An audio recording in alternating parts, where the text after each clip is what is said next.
At my daughter's wedding, her husband introduced me to his wealthy parents, saying, "This is the annoying beggar we have to put up with." Everyone laughed, enjoying the humiliation, but the contrast between my modest appearance and reality was revealed when his mother exclaimed, "Aren't you the mysterious billionaire who bought our company?" You won't believe what happened next. Before we continue, please subscribe to the channel and write in the comments what time it is where you are now. The front door burst open with such force that my reading glasses nearly slipped off my nose. Emily practically flew into the living room, her teacher's cardigan askew, cheeks flushed pink from the March evening air. "Dad, I'm engaged. Justin proposed." She thrust her left hand toward me, a modest diamond catching the warm glow of my table lamp. The ring trembled slightly. Her excitement was that intense. I set down my newspaper, the evening crossword forgotten, and rose from my worn leather chair. "Emily, sweetheart!" I pulled her into an embrace, feeling her practically vibrate with joy. "When did this happen?" "Tonight. Right after school, he picked me up and drove to Miller Park. He got down on one knee right by the old oak tree where we had our first picnic." Her words tumbled over each other. "Dad, I'm so happy I could burst." I held her at arm's length, studying her radiant face. 28 years old, and she still looked like the little girl who used to bring me dandelions from the backyard. Catherine's eyes, Catherine's smile. "Show me his picture," I said, settling back into my chair as Emily fumbled for her phone. She scrolled through her screen, fingers dancing across the glass. "Here, this is from his Facebook. Isn't he handsome?" I adjusted my glasses and took the phone. The young man staring back at me had perfectly styled brown hair, a confident smile, and wore what looked like an expensive suit. But it wasn't his appearance that made my stomach clench. It was the name beneath the photo, Justin Whitmore. My weathered hands tightened around the phone. The Whitmores. I knew that family name all too well from my business dealings, though Emily had no idea about my corporate empire. To her, I was just Dad, a retired nobody living on Social Security in a modest two-story house. "Emily," I began carefully, my voice losing its earlier warmth, "are you sure about your choice? This family?" Her smile faltered. "What do you mean?" I stared at the screen, memories flooding back. The Whitmore corruption scandal 3 years ago. Their son's drunk driving incident that mysteriously disappeared from court records. Margaret Whitmore's affair with her business partner that destroyed 2 marriages. The Whitmores have a reputation in this town. Business ethics, personal behavior. There have been scandals. Emily snatched the phone from my hands, her expression shifting from confusion to hurt. "How can you say that without even knowing him?" "Sweetheart, I'm just concerned." "Concerned about what? That someone actually wants to marry your daughter?" Her voice rose, something I'd rarely heard in our 28 years together. "Justin loves me, Dad. He chose me, a simple elementary school teacher, over all the wealthy women his mother keeps throwing at him." I stood again, reaching toward her. "That's not what I meant." "Then what did you mean?" She stepped back, clutching the phone to her chest like a shield. "You looked at one picture and decided he's not good enough? You don't know him at all." The hurt in her voice cut deeper than any business rival's betrayal ever had. But the investigative reports I'd read about the Whitmore family painted a disturbing picture of privilege without accountability, wealth without morals. "Emily, please, sit down. Let's talk about this rationally." "Rationally?" She laughed, but there was no humor in it. "You want to talk rationally about love? About the first man who's ever looked at me like I'm precious?" "You are precious. Not precious enough for you to be happy about my engagement, apparently." Tears gathered in her eyes, making them shine like Catherine's used to when she was angry. "I came here thinking you'd celebrate with me. I thought my father would be thrilled that his daughter found happiness." I watched helplessly as she grabbed her purse from the coffee table, her movements sharp with wounded anger.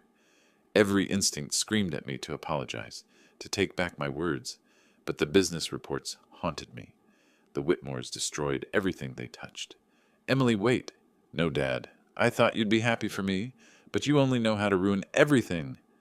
Her footsteps echoed toward the front door, each one feeling like a nail in the coffin of our relationship. I stood frozen in my living room, still holding the silence where her laughter had been just moments before. The front door slammed with a finality that seemed to shake the entire house. I winced, still standing in the middle of my living room like a statue, listening to Emily's car engine roar to life in my driveway. The sound faded down Maple Street, leaving behind only the tick of my old mantel clock and the distant hum of evening traffic. I sank into my chair, feeling every one of my 68 years settle into my bones. The newspaper lay crumpled where I'd dropped it, the crossword puzzle mocking me with its half-filled squares. 7 across. Father's mistake. 6 letters. I could think of several answers, none of them suitable for a family publication.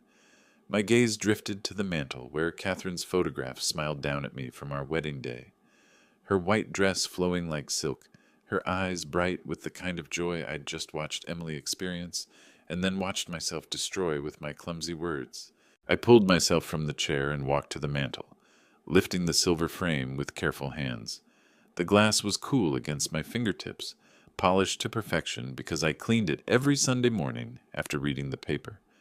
"What would you have done, Cat?" I whispered to her image. "Would you have kept quiet?" But I knew the answer. Catherine would have invited Justin for dinner, asked gentle questions, observed with those keen eyes of hers. She wouldn't have ambushed Emily with concerns based on newspaper reports and corporate gossip. She would have given the boy a chance to prove himself, or hang himself. I traced the edge of the frame, remembering Catherine's voice from countless parenting discussions over the years. "William, you can't protect her from everything. Sometimes you have to let her make mistakes, and be there to catch her if she falls." But what if this wasn't just a mistake? What if this was a catastrophe that would destroy my daughter's sweet, trusting nature? Emily saw good in everyone. It's what made her such a wonderful teacher, such a loving daughter. But it also made her vulnerable to people like the Whitmores, who viewed kindness as weakness to exploit. The house felt enormous around me, every shadow deeper, every creak louder. I'd lived alone here for 7 years since Catherine passed, but tonight the solitude pressed against me like a living thing. Emily usually called every other evening, her cheerful chatter filling the empty spaces. Now, because of my failure as a father, that lifeline was severed. I returned to my chair, Catherine's photograph still in my hands. The leather cushions seemed to swallow me, and I wondered if this was how it would be from now on, sitting alone while my daughter built a life with people who might destroy her. "Maybe I'm wrong," I said aloud, my voice echoing strangely in the quiet room. "Maybe Justin Whitmore is different from his family. Maybe love really can change people." But 30 years of business dealings had taught me that people rarely strayed far from their roots. The Whitmores were users, manipulators, destroyers of anything that didn't serve their immediate interests. And Emily, with her teacher's salary and generous heart, had nothing they could want except, unless Justin genuinely loved her, unless he was the exception to his family's pattern. I studied Catherine's face in the photograph, searching for guidance in those familiar features. She'd always been the wise one, the patient one. I was the protector, the provider, the one who worried about dangers she never even considered. "I spoke from fear, didn't I?" I asked her image. "Not from love." The clock chimed 9 times, each note hanging in the air before fading into silence. Emily was probably at Justin's apartment by now, crying on his shoulder about her terrible father. He'd comfort her, tell her he understood, maybe even suggest they skip family dinners in the future. Anything to drive a wedge between us. Or maybe he'd encourage her to reconcile with me, prove he was bigger than my suspicions. I needed to know which kind of man my daughter was marrying. I needed to give him a chance to show his true character, not as Emily's fiancé, but as himself, when he thought no one important was watching. My fingers drummed against the arm of my chair as a plan began forming. It was risky, maybe even foolish, but it might be the only way to protect Emily without losing her forever. I reached for the cordless phone on the side table, Emily's number programmed into the speed dial. My thumb hovered over the button. One call could start the process of healing between us, or it could make everything worse, but doing nothing would definitely make everything worse. Morning sunlight streamed through my checkered kitchen curtains, casting geometric patterns across the small dining table where I sat, nursing my 3rd cup of coffee. The newspaper lay folded beside my elbow, untouched. I'd been awake since 4:30, rehearsing apologies and planning strategies until my head buzzed with exhaustion and caffeine. The cordless phone sat before me like an unexploded bomb. I'd picked it up 7 times in the past hour, punched in Emily's number, then hung up before the first ring. Each time, my courage deserted me at the last second. I scratched my chin, a nervous habit Catherine used to tease me about, and checked the kitchen clock again. 9:15. Emily would be in her classroom by now, probably setting up for the day's lessons. She always arrived early to arrange art supplies or practice reading stories aloud. Would she even answer a call from me? My thumb found the speed dial button and pressed before I could lose my nerve again. 1 ring. 2. 3. Hello? Her voice was cautious, guarded in a way that made my chest tighten. Emily. I cleared my throat, surprised by how hoarse I sounded. Sweetheart, I need to apologize. Silence stretched between us, filled only by the distant chatter of children in her classroom background. Dad? The wariness softened slightly. I have to start teaching in 10 minutes. Then I'll be quick. I was wrong last night. Not about my concerns, but about how I expressed them. You deserved celebration, not interrogation. I heard her chair squeak. She was leaning back, probably closing her eyes the way she did when processing difficult emotions. You hurt me, Dad. Deeply. I know, and I'm sorry. I stood, began pacing the small kitchen. Emily, I want to make this right. Will you and Justin come for dinner this weekend? I'd like to get to know him properly. The silence stretched so long, I wondered if the call had dropped. Really? Her voice brightened, hope creeping in despite her caution. You'll invite us for dinner? Yes, Saturday night, if that works for you both. I'll cook pot roast. Remember how your mother used to make it? Oh, Dad. I could hear tears in her voice now, but good ones. Relief and forgiveness mixing together. I was so afraid we'd ruined everything. Never, sweetheart. You're my daughter, my only family. I paused by the window, watching a neighbor walk his dog down the sidewalk. Just one condition about dinner. What? I chose my words carefully, knowing this was the crucial moment. Don't tell Justin about my business affairs. Let him know me simply as your father, an ordinary man who wants to meet his daughter's fiancé. Your business affairs? Confusion colored her tone. Dad, what business affairs? You're retired. Perfect.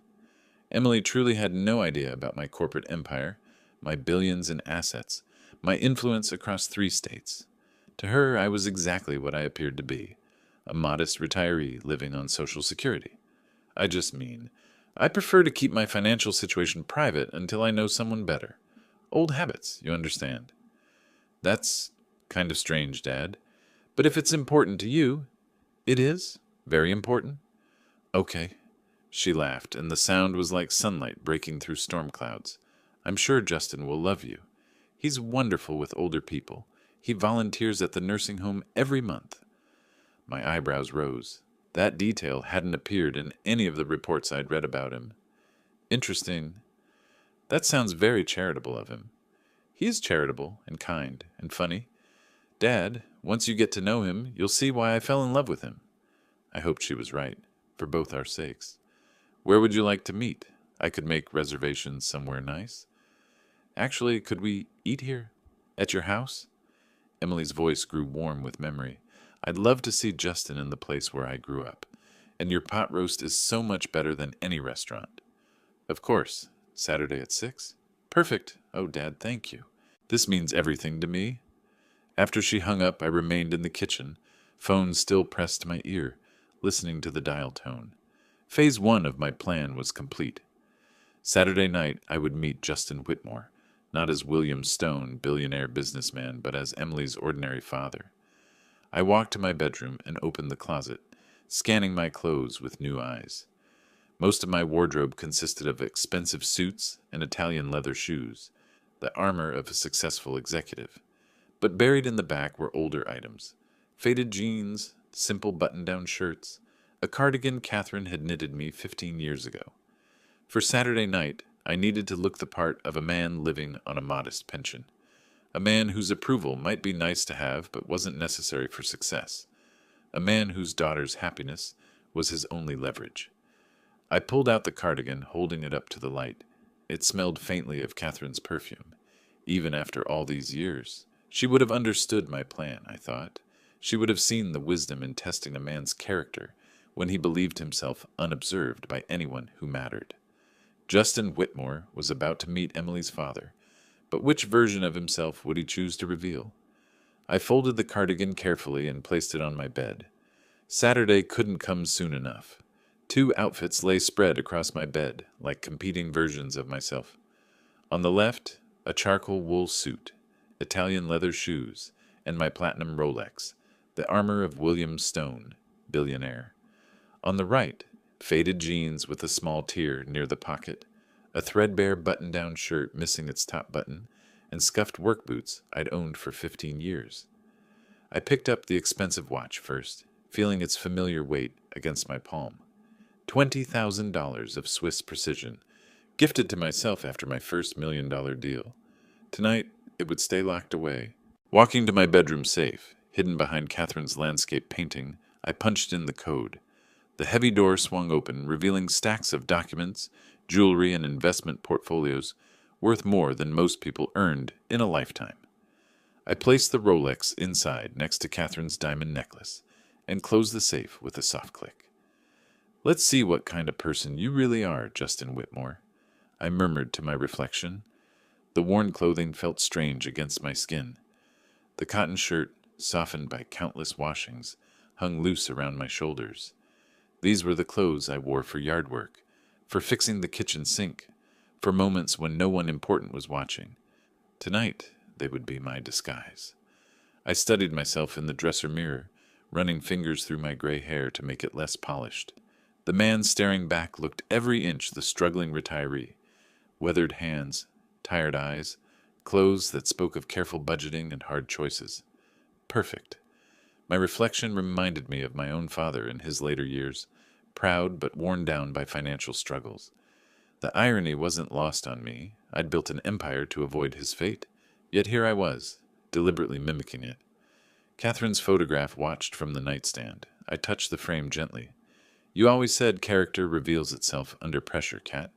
Tonight, I'll create that pressure." From my wallet, I removed all but $20 in cash, tucking the credit cards into the safe beside my watch.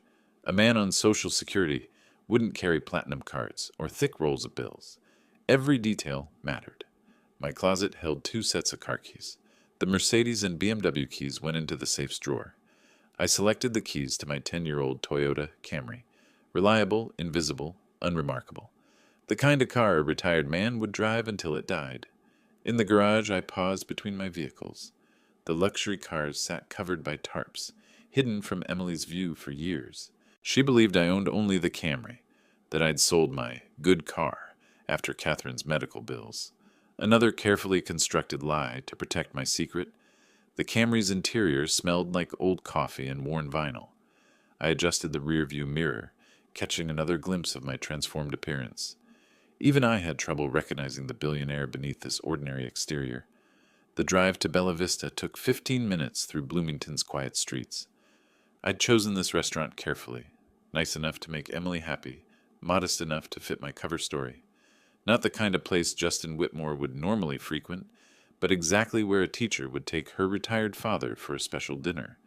I parked near the back of the lot, avoiding the spaces closest to the entrance. Wealthy men expected convenient parking. Poor men took what they could get. Through the restaurant's windows, I spotted Emily's distinctive red hair.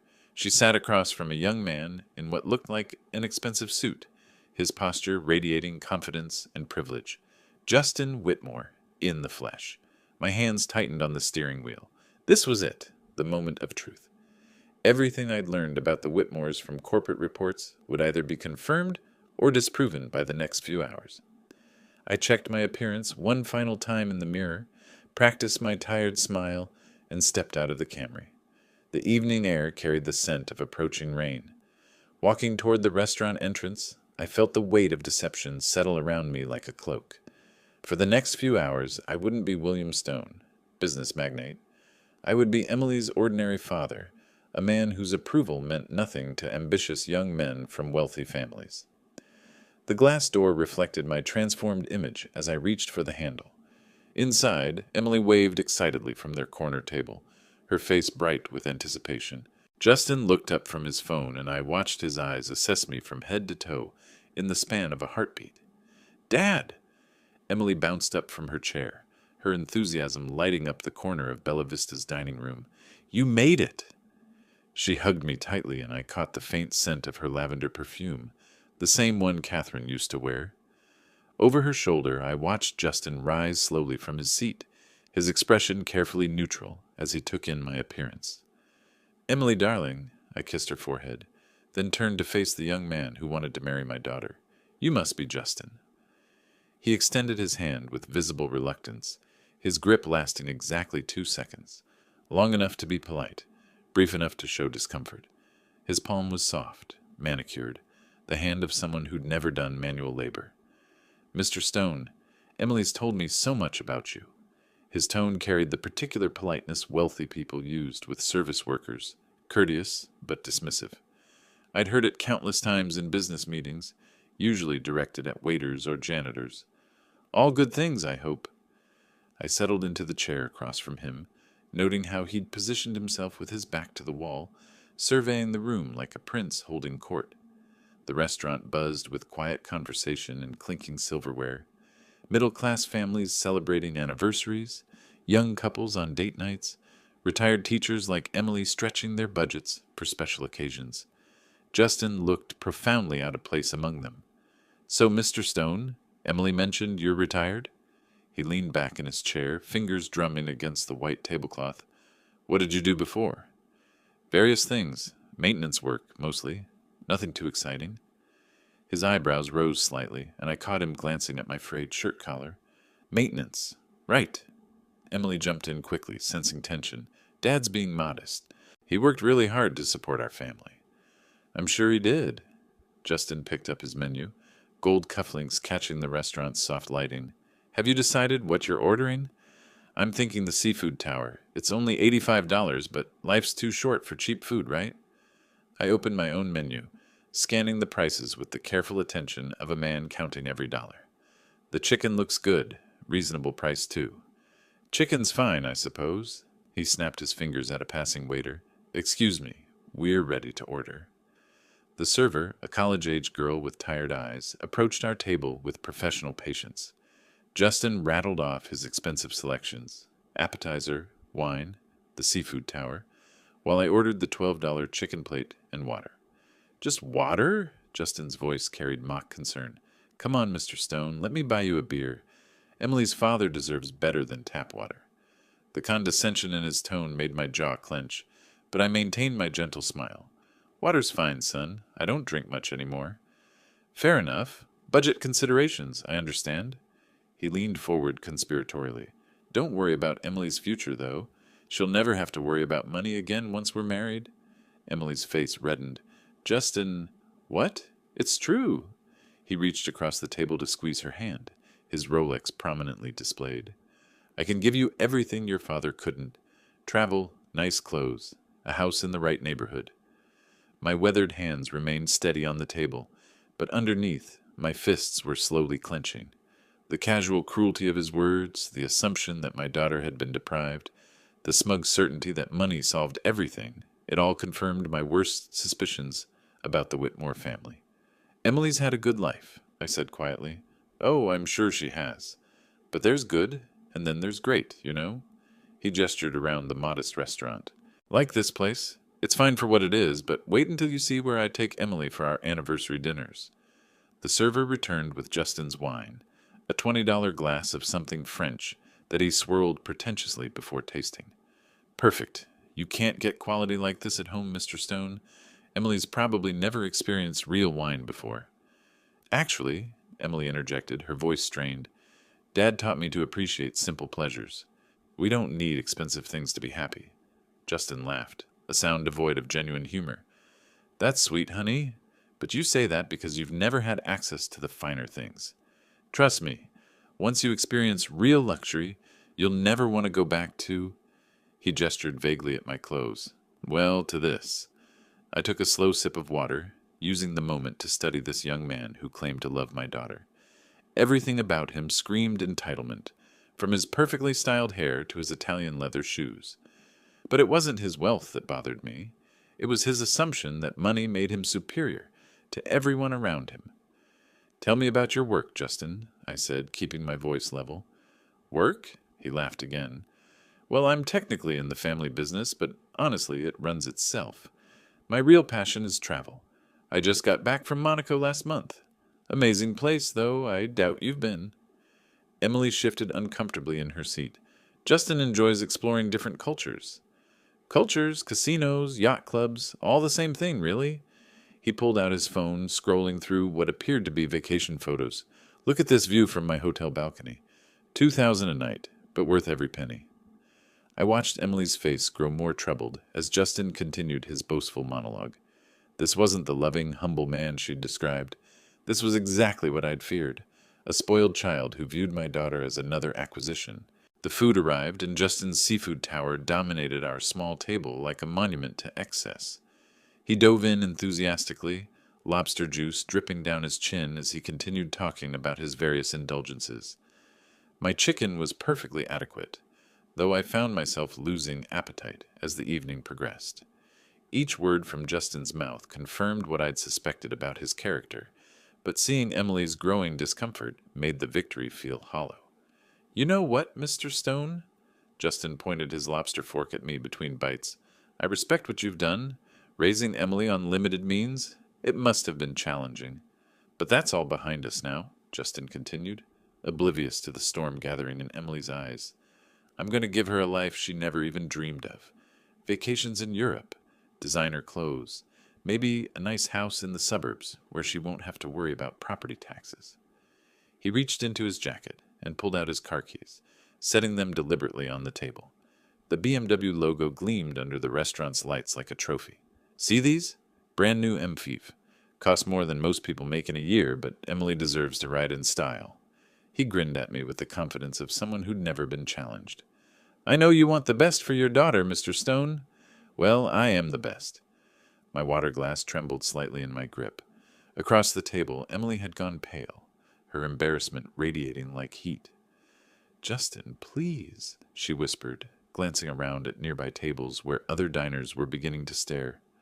What? I'm being honest. He draped his arm possessively around Emily's shoulders.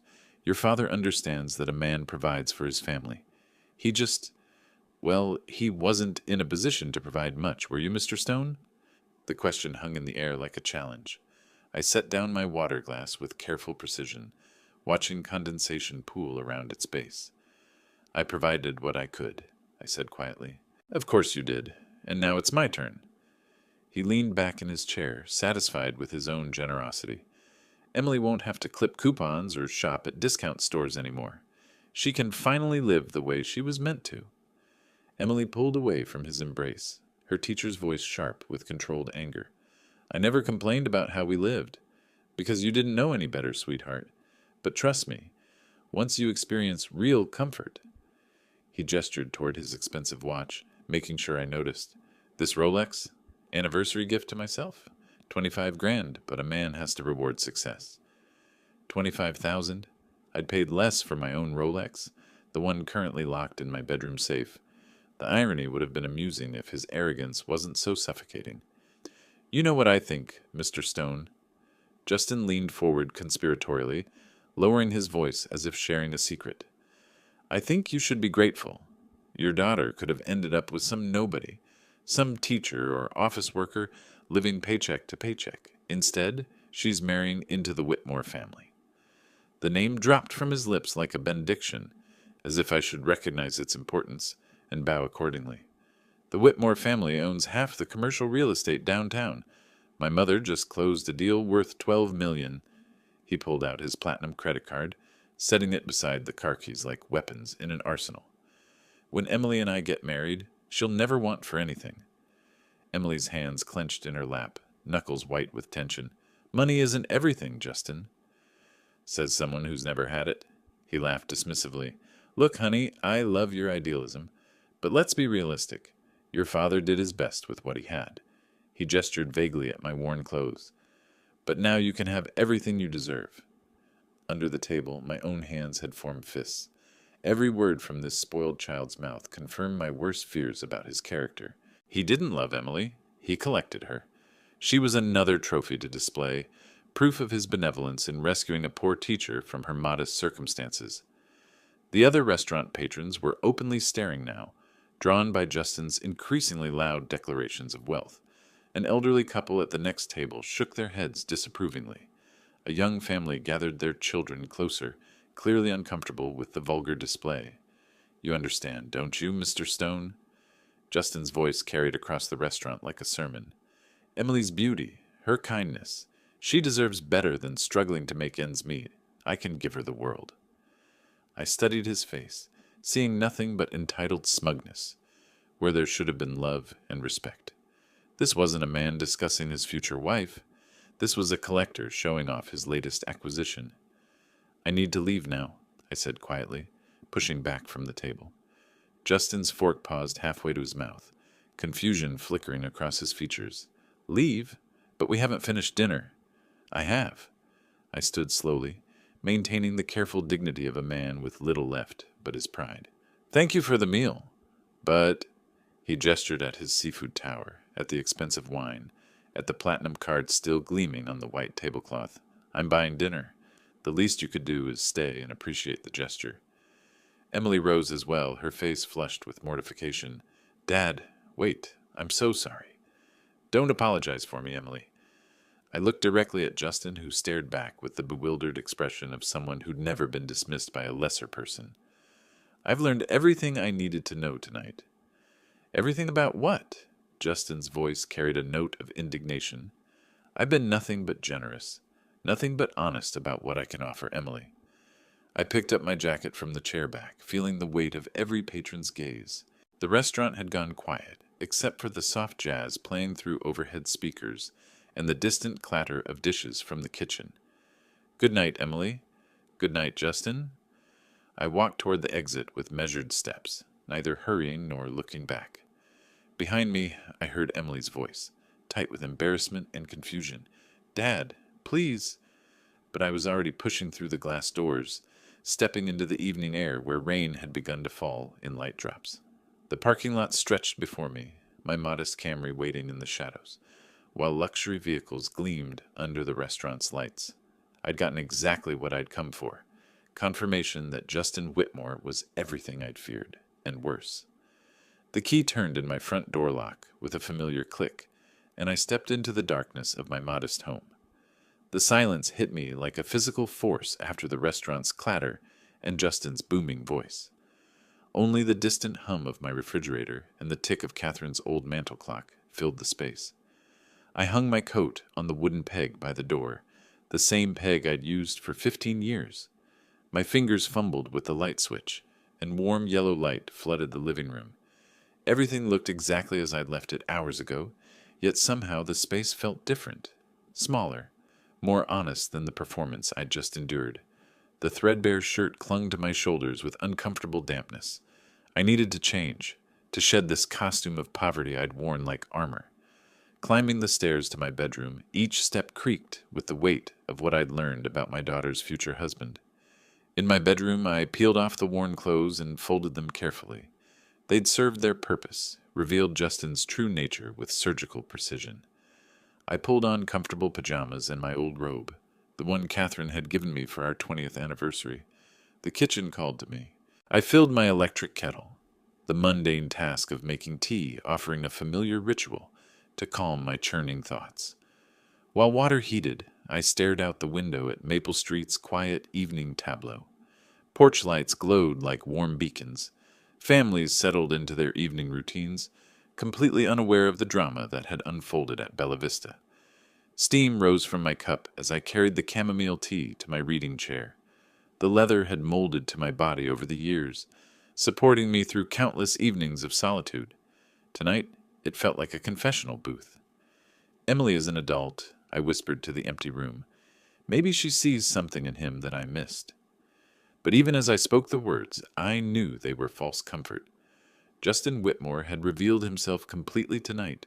His arrogance, his casual cruelty, his view of my daughter as a trophy to be acquired, rather than a partner to be cherished. Catherine's photograph watched me from the mantel, her wedding smile frozen in silver-framed eternity. I rose and brought it back to my chair, holding her image in my weathered hands. "What would you do, Kat? How do you protect someone who doesn't want protection?" Her silence felt heavier than usual. In life, Catherine would have found some gentle way to guide Emily toward the truth. She possessed a gift for asking questions that led people to their own revelations. I'd always been the blunt instrument. She was the surgeon's scalpel. Outside, a car door slammed. Through my window, I watched the Hendersons return from their own evening out, laughing together as they walked to their front door. 43 years of marriage, and they still held hands on their driveway. That was what Emily deserved.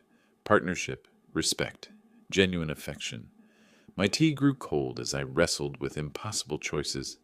I could confront Emily directly, tell her what I'd witnessed tonight. But she'd already defended Justin once, chosen him over her father's concerns. Would she listen now, or would my interference drive her further into his arms?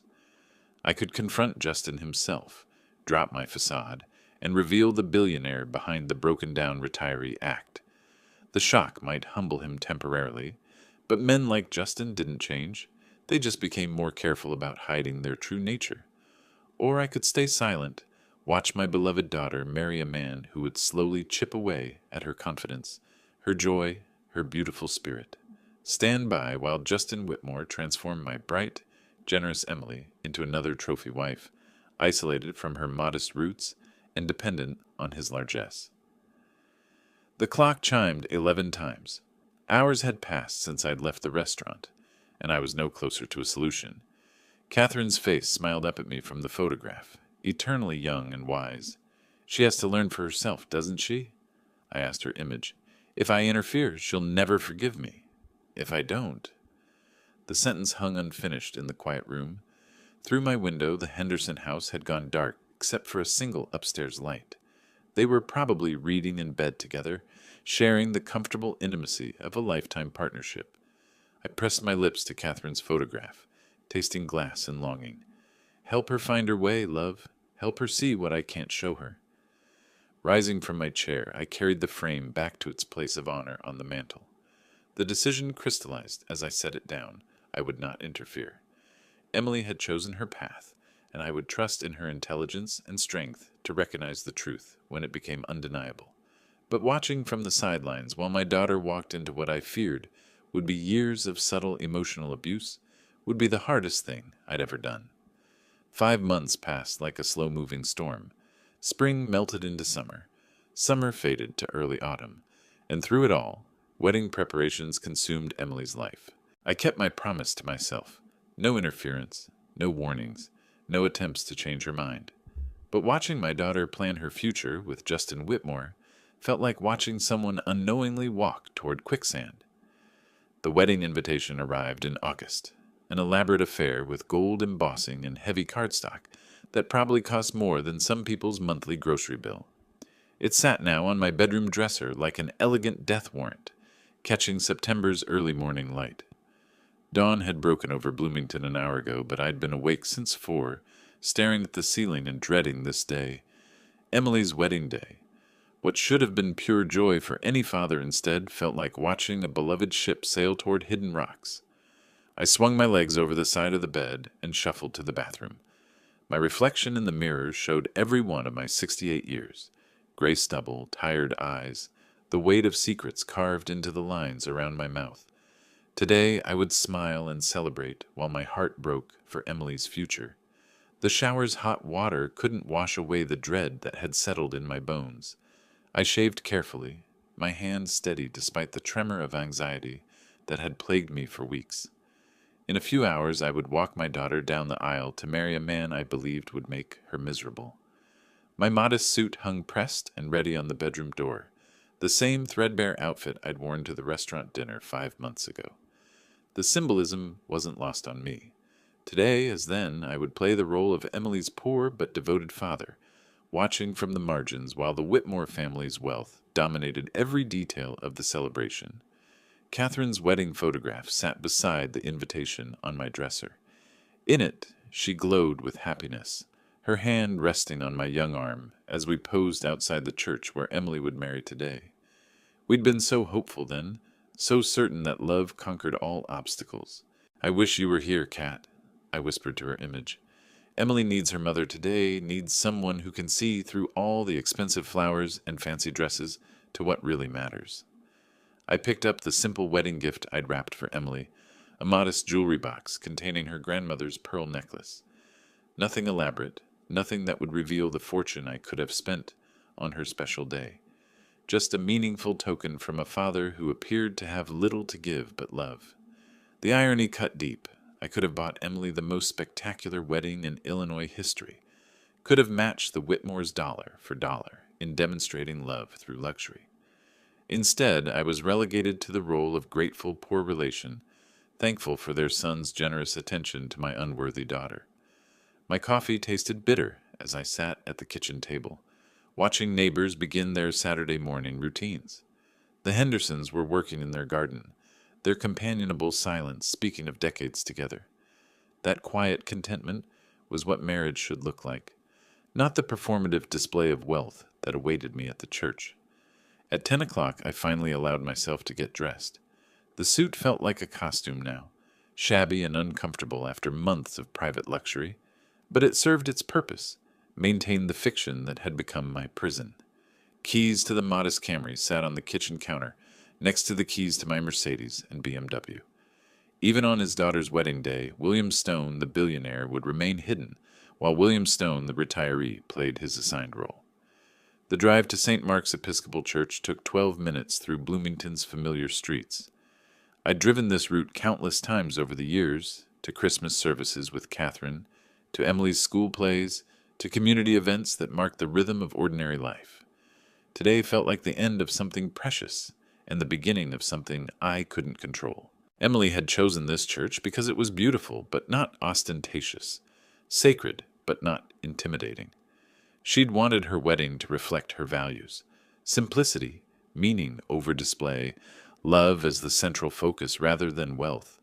How ironic that Justin's family had turned even this modest venue into a showcase of their financial power. I parked between a Mercedes and a BMW, my Camry looking appropriately humble among the luxury vehicles. Through the church's stained glass windows, I could see elaborate floral arrangements that probably cost more than most people's cars. Taking a deep breath, I checked my appearance one final time in the rearview mirror.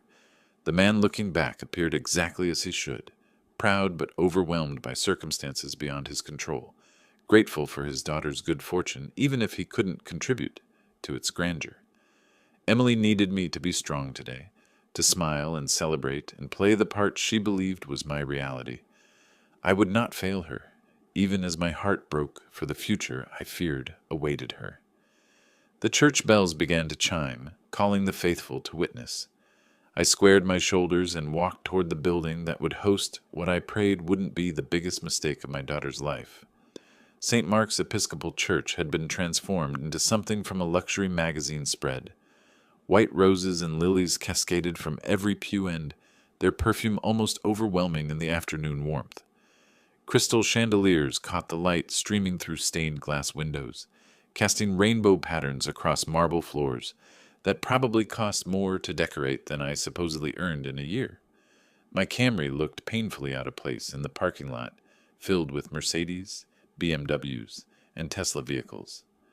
I walked through the ornate entrance, conscious of every creak in my worn dress shoes, every loose thread in my outdated suit jacket. "Mr. Stone?"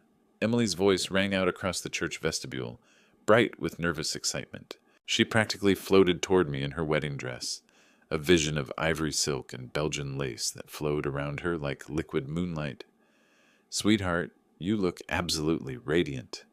I embraced her carefully, mindful of her elaborate hairstyle and the photographer hovering nearby with his expensive camera.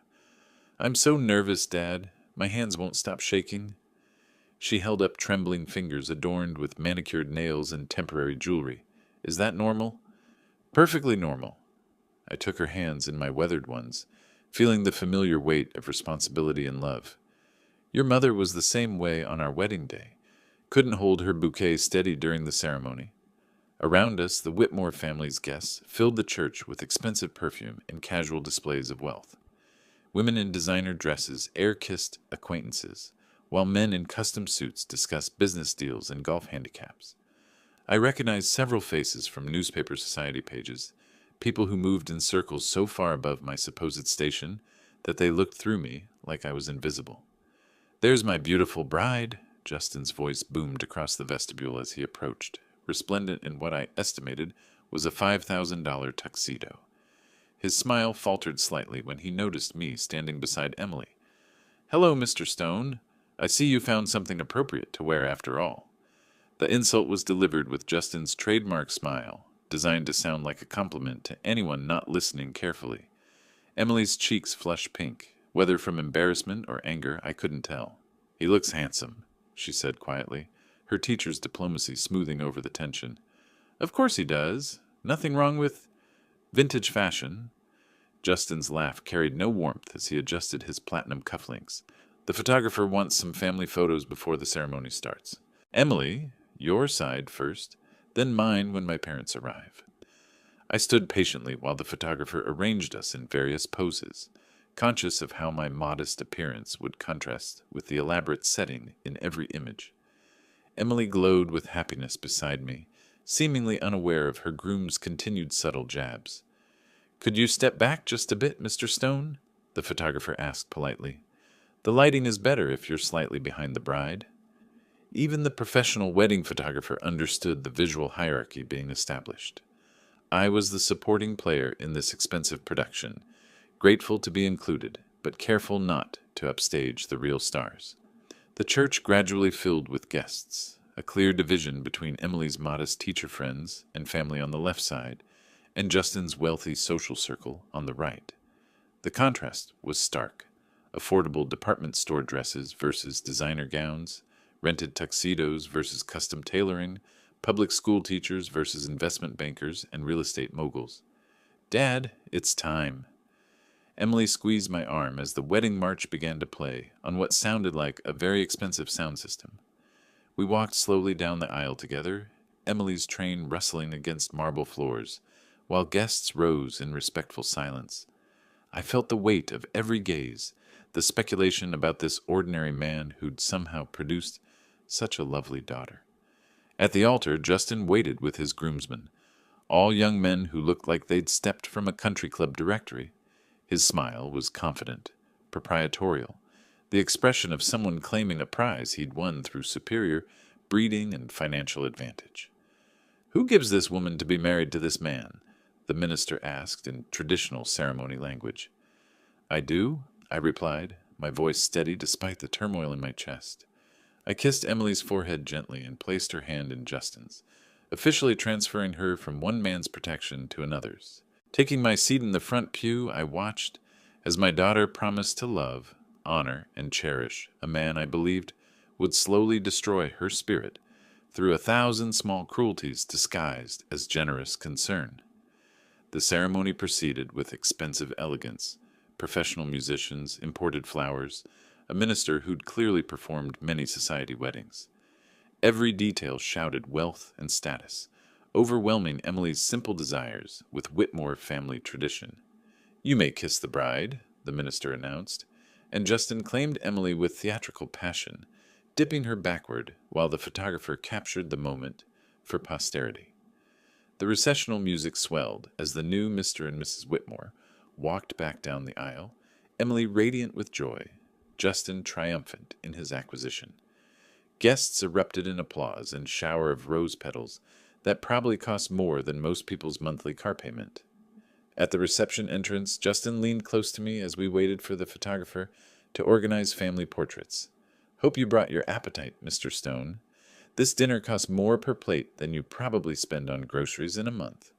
His whispered words were delivered with a smile for the cameras, but the message was clear. Remember your place in this new family hierarchy.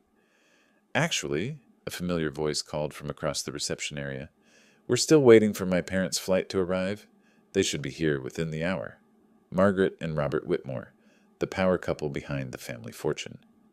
I'd read about them in business journals for years, though they had no idea their new son-in-law's father-in-law was anything more than Emily's devoted but impoverished parent. Soon, very soon, that would change. "Ladies and gentlemen, The wedding coordinator's voice rang across the banquet hall, like a bell. Mr. and Mrs. Robert Whitmore have finally arrived from their European flight. Conversations paused mid-sentence as heads turned toward the grand entrance. I felt the shift in the room's energy, the way wealthy people gathered around even wealthier people, like moths to flame. From my modest seat at table 12, I had a perfect view of the doorway. They entered like royalty making a state visit. Margaret Whitmore, resplendent in what I estimated was a $10,000 designer gown, swept into the banquet hall with the confidence of someone who'd never doubted her place in the world. Diamonds glittered at her throat and wrists, real ones, not the cubic zirconia most people wore to weddings. Beside her, Robert Whitmore commanded attention in his perfectly tailored tuxedo. His platinum cufflinks caught the crystal chandelier, light as he surveyed the room with the practiced eye of a man accustomed to evaluating investments. Even from across the hall, I could see the expensive Swiss watch adorning his wrist. "Mom! Dad!" Justin practically bounced across the polished floor, his earlier smugness replaced by excitement at finally showing off for his parents. "You made it! I was starting to worry the plane got delayed again." Margaret embraced her son with the careful precision of someone protecting expensive makeup and elaborate hair. "Darling, we wouldn't miss your special day. The flight from Monaco was dreadful, but we're here now." "How's married life treating you?" Robert clapped Justin on the shoulder, his businessman's smile automatic and practiced. "Incredible, Dad. Emily's perfect. Everything I wanted in a wife." Justin's grin was triumphant as he gestured toward the bridal table where Emily sat radiant in her wedding gown. "Come on, let me introduce you to everyone." I watched this family reunion with the detached interest of someone observing actors in a play. Soon, very soon, the performance would take an unexpected turn. First, though, Justin's voice carried that familiar note of superiority, let me introduce you to that annoying beggar we're forced to tolerate. Several nearby guests gasped audibly. Even by Justin's standards, the introduction was shockingly crude. A woman at the neighboring table actually dropped her fork, the silver clattering against fine china. Margaret's eyebrows rose in surprise at her son's language, but she followed his gesture toward my table with polite curiosity. Robert looked mildly embarrassed by the public rudeness, glancing around at the other guests who were now staring openly. "Justin," Margaret's voice carried the sharp authority of a woman who'd spent decades in boardrooms. "That's hardly appropriate." "Oh, it's fine, Mom. He's used to it by now. Aren't you, Mr. Stone?" All three Whitmores approached my table, Justin leading with confident steps, while his parents followed with the measured pace of people accustomed to making grand entrances. I remained seated, my weathered hands folded on the white tablecloth, watching Margaret's face as she drew closer. Her businessman's eyes studied me with the automatic assessment wealthy people made of everyone they met, calculating net worth, social position, potential usefulness. But as she stepped within speaking distance, something shifted in her expression. A slight frown creased her perfectly made-up forehead. Her head tilted slightly, like a bird hearing an unusual sound. Those sharp eyes that had negotiated million-dollar deals and spotted opportunities others missed, narrowed with concentration.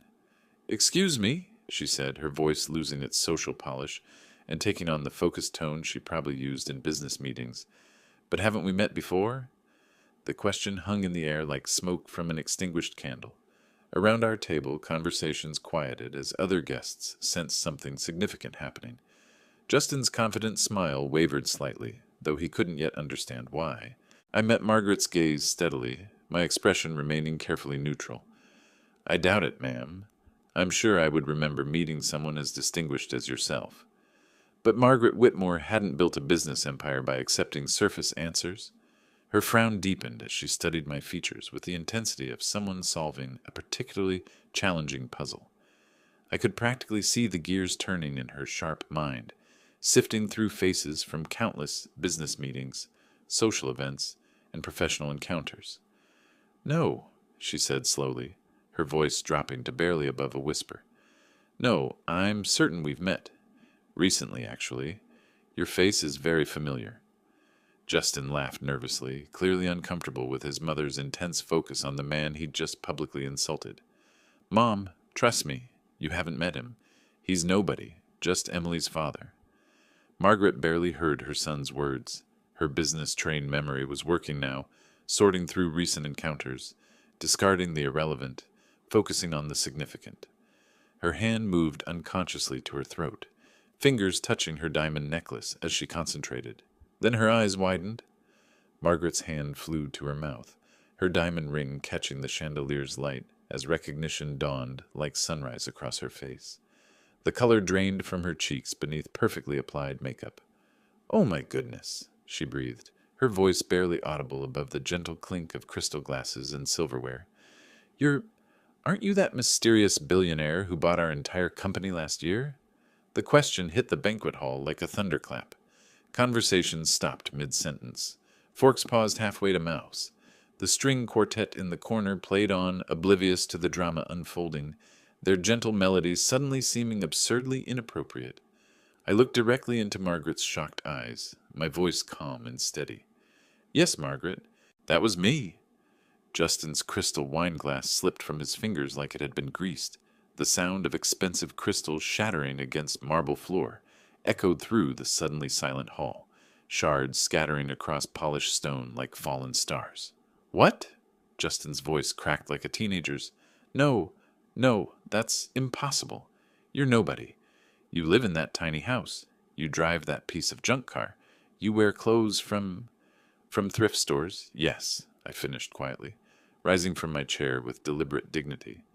"I've heard your observations about my appearance many times over the past few months, Justin." Robert Whitmore stood frozen beside his wife, his businessman's mind racing to process the implications. His son had spent months publicly insulting the mysterious buyer, who now controlled their family's financial future. The color drained from his face as the full magnitude of the disaster became clear. Around us, wedding guests pulled out phones, frantically searching for information about William Stone. The lucky ones with business connections would find articles about the reclusive billionaire who'd made headlines for his anonymous corporate acquisitions. Others would discover social media posts about the mysterious buyer, who'd purchased 3 major Illinois companies in the past 18 months. But you can't be," Justin stammered, his expensive wedding attire suddenly seeming like a costume he'd borrowed. "You're poor. You eat at cheap restaurants. You asked for water instead of wine." "I asked for water because I don't drink alcohol at family dinners," I replied calmly. "And I chose modest restaurants because I wanted to observe your character when you thought no one important was watching." Margaret had recovered her composure with the practiced ease of a veteran negotiator, though her hands still trembled slightly. "Mr. Stone, we had no idea. If you'd known, you would have treated me differently?" I asked, my voice carrying the weight of months of accumulated insults. "But you didn't know, so I learned exactly who you all are when you think there are no consequences." Emily sat at the bridal table, her face a mask of confusion as she tried to process this impossible revelation about her father. Her new husband was having what appeared to be a panic attack, gasping for air like a fish pulled from water. "Dad?" Emily's voice cut through the murmur of amazed guests. "I don't understand. What's happening?" I turned to face my daughter, my heart aching for the confusion and hurt in her eyes. "Emily, sweetheart, I should have told you years ago. I've been hiding my business success because I wanted you to love me for who I am, not what I own." "Business success?" She stood slowly, her wedding dress rustling like autumn leaves. "Dad, what business success?" "I own Stone Industries, darling, and as of last year, I also own the company that employs your husband's family."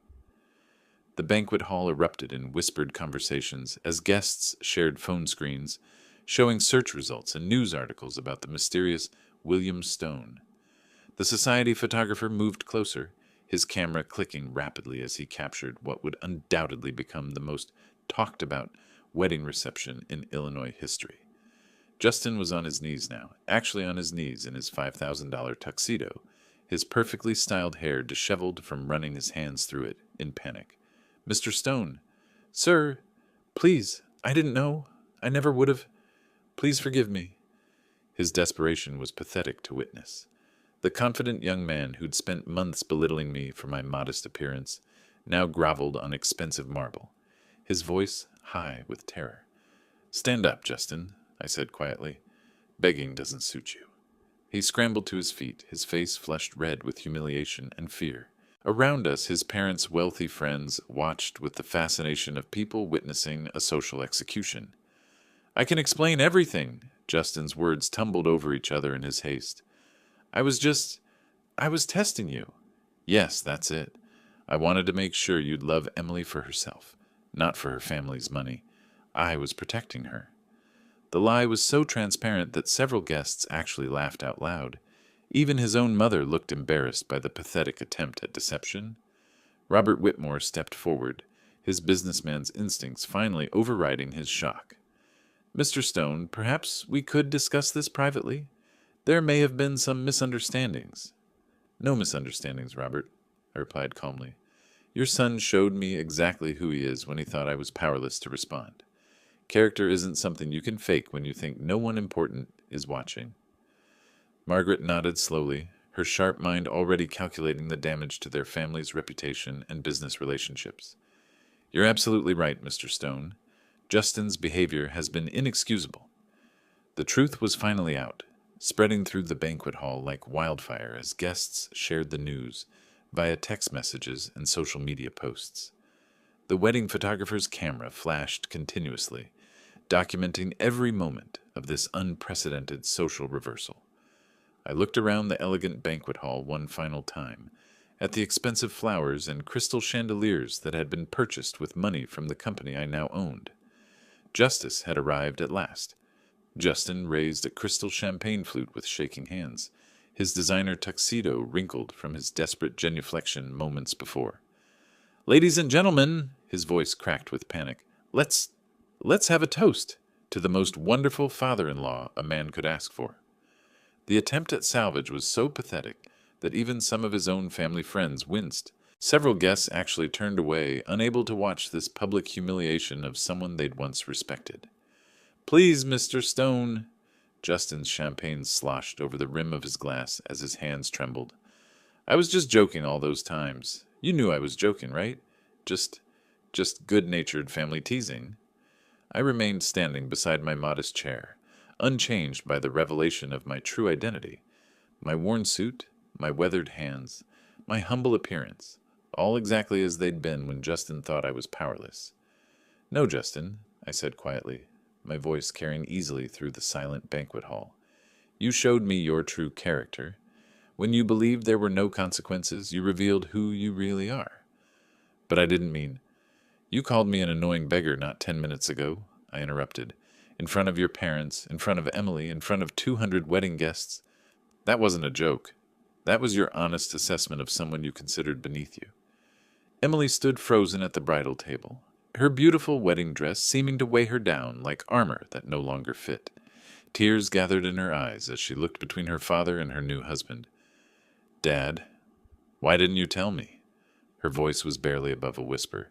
"Because I wanted you to choose love over money, sweetheart. I wanted you to marry someone who would treasure you for your kindness, your intelligence, your beautiful heart, not someone who saw you as a prize to be won." Margaret Whitmore had regained her composure, her businesswoman's mask sliding back into place. "Mr. Stone, on behalf of our family, I sincerely apologize for Justin's behavior. It's been inexcusable." "Apologize to yourselves," I replied. "You raised him to believe that wealth makes him superior to others. Tonight, he learned that assumption can be dangerous." Justin dropped to his knees again, this time clutching at my worn pants leg like a drowning man grasping for driftwood. "Please, I'll do anything. I'll change. I swear I'll be different." "You're 30 years old, Justin. If you haven't learned respect and humility by now, you never will." I gently but firmly removed his grasping hands. Character isn't something you put on like an expensive suit. It's who you are when you think no one's watching. The banquet hall had become a theater, with 200 guests witnessing the most dramatic reversal of fortune they'd ever seen. Phone cameras captured every moment as Justin Whitmore, heir to a real estate empire, groveled before the modest man he'd spent months insulting. "Emily," I said, turning to face my daughter across the polished marble floor. You're an adult. You've made your choice, and I respect that. But I won't tolerate disrespect, regardless of family relationships. Dad, please don't leave. Emily took a hesitant step forward, her train rustling behind her. We can work this out. Justin will apologize properly, won't you, Justin? Her new husband nodded frantically from his position on the floor. Yes, yes, I'll do whatever you want. Please, just give me another chance. I looked down at Justin's desperate face, seeing nothing there but fear of consequences rather than genuine remorse. He wasn't sorry for his cruelty. He was sorry he'd been caught being cruel to someone with power. Some mistakes can't be undone with apologies, I said quietly. You spent months showing me who you really are, Justin. Money doesn't change character, it reveals it. Walking slowly toward the banquet hall's exit, I felt the weight of 200 gazes following my progress. The string quartet had stopped playing, their instruments silent, as everyone watched this unprecedented drama unfold. Mr. Stone, wait! Robert Whitmore called out, his business instincts overriding his embarrassment. Surely we can discuss this like reasonable men. There are contracts to consider, business relationships. The contracts will be honored, I replied without turning around. I've never broken a business agreement, and I won't start now. But I won't pretend to respect people who've shown me their true nature. Behind me, Justin's voice rose to a wail. You can't do this. Emily, tell him he can't do this. We're family now. I paused at the ballroom's threshold, my hand resting on the ornate doorframe.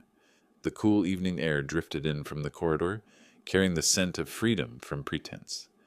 Emily, I called back to my daughter, you know where I live. You know I love you. But I won't watch my child be married to someone who thinks cruelty is acceptable entertainment. The grand doors closed behind me with a soft whisper, cutting off the sound of Justin's continued pleas and the excited chatter of wedding guests who'd just witnessed the most dramatic social reversal of their lives. Outside, the September evening was crisp and clear. Stars sparkled overhead like scattered diamonds, indifferent to the human drama that had just unfolded beneath them. My modest Camry waited in the parking lot among the luxury vehicles, looking exactly as humble and unremarkable as when I'd arrived. I climbed into the worn driver's seat and sat quietly for a moment, feeling the weight of decades of secrecy lifting from my shoulders. No more pretending to be poor. No more accepting insults from spoiled children who confused wealth with worth. The engine turned over with its familiar, reliable rumble. As I drove away from the wedding reception, I caught a glimpse in my rearview mirror of the elegant banquet hall, glowing with warm light, where my daughter was learning that her father had been someone entirely different than she'd believed, and her new husband was discovering that actions have consequences. Justice, I reflected, sometimes arrives fashionably late to the party. If you like this story, please like this video, subscribe to the channel, and share your impressions of this story in the comments. To listen to the next story, click on the box on the left. Thank you for watching.